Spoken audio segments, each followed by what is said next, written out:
అంటే సోనియా గారు కూడా కామెంట్ చేశారు కదా, నీకు ఏం నచ్చితే ఇస్తాను నిఖిల్ని అని. రియల్ గేమ్ ఆడుతున్నా లేకపోతే కావాలని గేమ్ ఆడుతున్నారా? అంటే మనం ఆ కోణంలో ప్రతిదీ చూడకూడదు ఏమో అని నా ఉద్దేశం. ఓకే, వాళ్ళిద్దరిని అడగాలి మరి ఆవిడ ఏ ఉద్దేశంతో ఉందో లేకపోతే ఆయన ఏ ఉద్దేశంతో విన్నాడో. ఓకే, అంతే తప్ప మనం వాళ్ళ మనసులో దూరి ఏం చెప్పగలం. వినడానికి మనం అదే దీన్ని రకరకాల మ్యూజిక్ వేసి చాలా పవిత్రమైన మ్యూజిక్ పెట్టామనుకో, అవును చాలా మంచిగా మాట్లాడుకున్నాను. అదే వేసామనుకో రకరకాల మ్యూజిక్, అది వేరే రకంగా అర్థం. అవునన్నా. సో అది చూసేవాడు కోణాన్ని బట్టి ఉంటుంది, కానీ అందరూ చూస్తున్నారనే స్పృహ కూడా ఉండాలి కంటెస్టెంట్స్కి. అవునన్నా. అంటే మీరు బిగ్ బాస్ వెళ్ళక ముందు కావాలని రాజస్థాన్ ఇష్యూలోకి వెళ్ళారు, బిగ్ బాస్కి వెళ్ళాలని చాలా అనుకున్నారు కదా? అప్పటికి నాకు అసలు బిగ్ బాస్ అది ఆఫర్ దాని గురించి ఏం ఐడియా లేకుండా జరుగుతుంది మధ్యలో వాళ్ళు పిలిచారు, వెళ్ళాము. సో దానికి కూడా మెయిన్ రీజన్ బిగ్ బాస్ ఆడాలి గెలవాలనేది కూడా కదా, బిగ్ బాస్ అసలు ఎక్స్పీరియన్స్ చేయాలి ఫస్ట్. చాలా మంది చెప్తుంటారు కదా బిగ్ బాస్ అంటే ఏందన్న అసలు?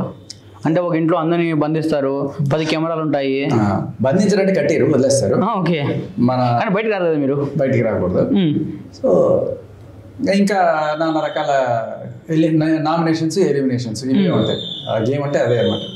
ఓకే, మీరు ఫస్ట్ వచ్చినప్పుడు ఏం చెప్పారు, ఎలిమినేషన్ ఏం చెప్పారంటే అక్కడ ఫుడ్ బాగాలేని వల్ల బయటకు వచ్చా అని చెప్పారు. ఫుడ్ బాగా నాకు అంటే ఒకే ఒక వెజిటేరియన్.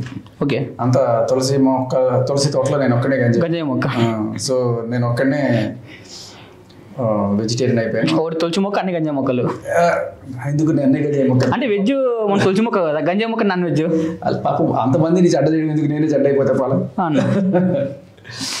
సో అలా వాళ్ళకి నాకు అది ప్రాబ్లం అయింది కొంచెం.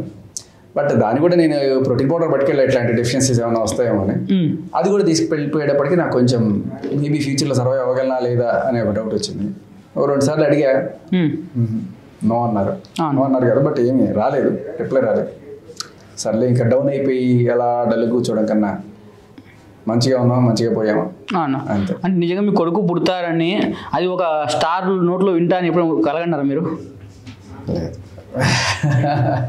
అంటే నాగార్జున గారు ఒక కింగ్ స్టార్, ఆయన నోటి ద్వారా మీ కొడుకు వస్తుందని అనుకుంటారు ఇప్పుడు? చాలా చాలా మంచిగా అనిపించింది ఆ అనౌన్స్మెంట్. చాలా రిలీఫ్. అది ఫస్ట్ ఆఫ్ ఆల్ అది తర్వాత ఆలోచించాను కానీ ఆయన చెప్పారు అనేది. బట్ తల్లి బిడ్డ క్షేమం అనే మాట కోసం వెయిట్ చేస్తుంది అనమాట 2 రోజుల నుంచి. ఇవాళ రేపు టెంటేటివ్గా మనకి అక్కడ డేట్ల టైం కూడా సరిగ్గా తెలియదు అక్కడ. బట్ టెంటేటివ్గా ఇవాళ రేపు ఉండొచ్చు అనుకున్న టైంలో కరెక్ట్గా ఆ రోజు రానే వచ్చింది, సాటర్డే. సో ఆయన షో చేస్తున్నప్పుడే నాకు ఇన్ఫర్మేషన్ ఇవ్వడం. నేను అడిగి ఆయనే, సార్ ఎందుకు కొంచెం డల్గా ఉన్నట్టు అనిపిస్తుంది అని వేరే వాళ్ళు అడిగితే, ఇట్లా మీరు ఎప్పుడు వస్తారా, నాకు ఏమైనా గుడ్ న్యూస్ ఏమైనా చెప్తారా అని చెప్పి అప్పుడు వెంటనే ఆయన బిగ్ బాస్ వాళ్ళకి కనుక్కొని చెప్పాడు. చాలా మంచిగా అనిపించింది, అమ్మాయి అనిపించింది. తర్వాత నాగార్జున గారు అనౌన్స్ చేశారు కదా, మామూలు ఎవరన్నా డాక్టర్ నర్స్ వచ్చి చెప్తారు కదా. అవును, అంటే ఒక స్టార్ చెప్పారు మీకు. నాకు నాగార్జున గారు చెప్పారంటే సంథింగ్ ఎల్స్. అంటే మీ కొడుకు చెప్పుకుంటారు నేను పుట్టింది నాగార్జున చెప్పారని. వాడు పెద్దగా హిస్టారిక్ బేబీ వాడు. అవునవును, నేను పుట్టింది 10,000 మంది తెలుసు. 10 కోట్ల మంది తెలుసు నేను పుట్టినది. అదే అన్న. అంటే ఎలా బిగ్ బాస్ ఛాన్స్ ఎలా వచ్చింది అసలు? అంటే చాలా మంది డబ్బు ఇచ్చి లోపలికి వెళ్ళారంటారు చాలా మంది. అసలు అలాంటిది అంటే ఇప్పుడు పోయిన అందరూ డబ్బు ఇచ్చి లోపలికి వెళ్ళారంట కదా? కాదు, నాకు కొంతమంది అది కూడా చెప్పుంటారు బయటకు వచ్చింది. అది వాడు ఎక్కువ రోజులు ఉన్నాడంటే వాడు డబ్బులు ఎక్కువ ఇచ్చినాడు, వాడు రిటర్న్ ఇచ్చి నన్ను ఉంచండి అని చెప్పాడంటే నేను అలాంటి అసలు నమ్మను. నాకైతే ఎవరు ఏం ఒక పైసా అడగలేదు, వాళ్ళే ఇంత రెమ్యునరేషన్ చెప్పి తీసుకున్నారు. సో నాకైతే అలాంటి బేరాలు ఎవరు ఆడలేదు. అంటే రెమ్యునరేషన్ ఎలా ఉండేది అన్న? చెప్పకూడదు, అగ్రిమెంట్లో చెప్పకూడదు. ఎలా ఉండేది? మంచిగానే ఉండేది. బాగుంది. అంటే మన జీతానికి ఒక 2 ఇంతలు.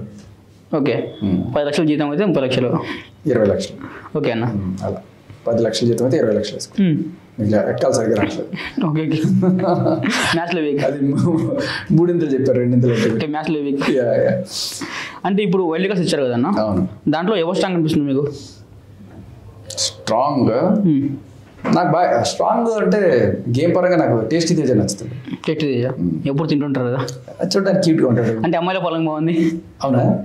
చూడలేదు మీరు చాలా ఫేస్బుక్లలో? చూడలేదు, బట్ నాకు టేస్టీ తేజ చూసినప్పుడు చూడబుద్ధి వస్తుంది. అంటే ఒక మంచి క్యూట్గా చెబ్బిగా అతని ఎక్స్ప్రెషన్స్, చక్కటి తెలుగు మాట్లాడతాడు. అవునన్నా. అన్నిటికంటే మంచి వైల్డ్ కార్డ్ లో చక్కగా తెలుగు కనబడుతుంది. అబ్బా మన తెలుగు వినపడుతుంది అనేది ఒక మన తెలుగు లోపల ఉన్నాడు. అది నిఖిల్ వీళ్ళు నిజంగా కన్నడ వాళ్ళన్న వాళ్ళు?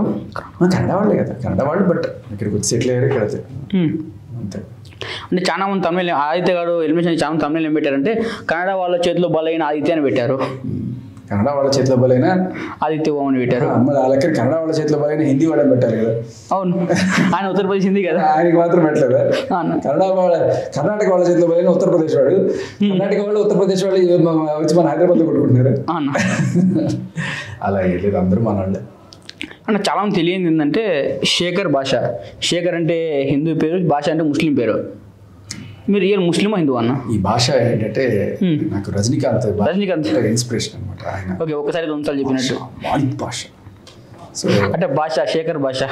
అలా మరి ఆయన దోస్త్ పేరుని ఎలా అయితే తగిలించుకున్నాడో అలా నాకు కూడా అది ఇష్టం, అందుకని అలా తగిలించుకున్నాడు. ఓకే, ఈసారి ఎవరైనా అమ్మాయి ఏమైనా వినే అవకాశం ఉందా బిగ్ బాస్ ఏమన్నా? ఎవరు అమ్మాయి? అంటే మీరు మొన్న ఎలిమినేషన్ ఏం చెప్పారంటే సీత గారు విష్ణుప్రియ గారు కష్టంగా కప్పు కొడతారని చెప్పారు. సో మారుతూ ఉంటాయి కదా, కొత్తగా వైల్డ్ కార్డ్స్ వచ్చారు, కొంత డల్ అవుతున్నారు. ఈసారి సీత కొంచెం డౌన్లో ఉంది. విష్ణుప్రియ కూడా ఈ పృథ్వీతో ఈ ఫ్లర్టింగ్ ఇవన్నీ కూడా ఎక్కువ తనేమైనా గేమ్ పార్ట్ చేసుకుంటుందా, లేకపోతే తన వల్ల పృథ్వీ ఏమైనా ఎఫెక్ట్ అవుతాడా, ఇవి వచ్చింది. బట్ ఇప్పటికీ స్టిల్ నబీల్ అప్పటి నుంచి నేను ఫస్ట్ నుంచి చెప్తున్నా, ఇప్పటికీ కూడా స్ట్రాంగ్ కంటెస్టెంట్ కనబడుతున్నాడు. ఇంకా లేడీస్లో చూడాలి. అంటే సీత గారు ఇంతకుముందు స్ట్రాంగ్గా ఇప్పుడు లేరు అని చాలా అంటున్నారు కదా. సో అప్పట్లో మరి ఈ ఈక్వేషన్స్ చేంజ్ అవుతున్న క్రమంలో ఈ టైంలో నాకు ప్రస్తుతం ప్రేరణ అనిపిస్తుంది. ఒకవేళ అమ్మాయి ఎవరన్నా గెలుస్తారంటే అది మళ్ళీ ఇక్కడ కూడా రాజకీయాలు చేయకండి, కన్నడ అమ్మాయి, తెలుగు అమ్మాయి. రాజకీయాలు బిగ్ బాస్ రాజకీయాలు ఉన్నాయి బిగ్ బాస్లో కూడా? రాజకీయమే కదా అంతా. అంటే రాజకీయం అంటే బిగ్ బాస్ చేసే రాజకీయాలు పక్కన పెట్టండి, బట్ వాళ్ళ తప్పులు మనం వెతికి దాన్ని యాంప్లిఫై చేసి నువ్వు అందుకోసమే ఇదన్నావు ఇలాంటి మాటలు మాట్లాడడం అనేది కొంతమంది రాజకీయాలు చేస్తారు. గంగవ్వ గారు లోపలికి వెళ్ళారు, నిజంగా గంగవ్వ గారు ఆట ఎలా అనిపిస్తుంది? మంచిగా అనిపిస్తుంది అసలు. ఒక సింపుల్ అయ్యి చెప్పాలంటే ఈయన పేరు నాగార్జున వయసు 62, గంగవ్వ వయసు 65. అవునా? నిజం 65 అన్న గంగ వయసు. అంతే? అవును. కానీ పక్కన నిలబడితే ఎవరు బాగా ఇంకా ఇచ్చారు? నిజం అన్నది. చాలా ట్రోల్స్ చూసాను నేను. గంగ 65, 42. గంగ 65 కదా కనీసం, 75, 80 ఉంటాయి అనుకున్నాను. ట్రోల్స్ చూసాను నేను, చూసాను ట్రోల్స్ గురించి అంతా. అదే మరి బాగుంది, బాగా షాక్ అయిపోయాను. నాగార్జున గారికి హ్యాట్స్ ఆఫ్ చెప్పారు, అంతే. మెయింటైన్ చేస్తున్నారు. మరి మెయింటెనెన్స్ అంటే అదే సీక్రెట్లు కనుక్కోవాలి. సీక్రెట్లు లోపల మనకు డ్రింక్ స్మోక్ ఉంటుందన్న? స్మోక్ ఉంటుంది, డ్రింక్ అంటే మంచినీళ్ళు తాగచ్చు. మంచినీళ్ళు అని చెప్పినది అర్థమైంది అన్న. స్మోక్ ఇస్తారు. పృథ్వీ, నిఖిల్, విష్ణుప్రియ అప్పుడప్పుడు అక్కడ ఒకళ్ళే ఉండాలి. ఓకే, ఫస్ట్లో 2-3 కూర్చొని బాతకాయలు వేసుకుంటుంటే బస్. విష్ణుప్రియ తాగుతారా? అప్పుడప్పుడు. ఓకే, తాగకూడదా అంటే లేడీస్ కదా, సాంప్రదాయం పూసని మీరు మారా అంటే మేము మారం, మేము ఇట్టే ఉంటాం.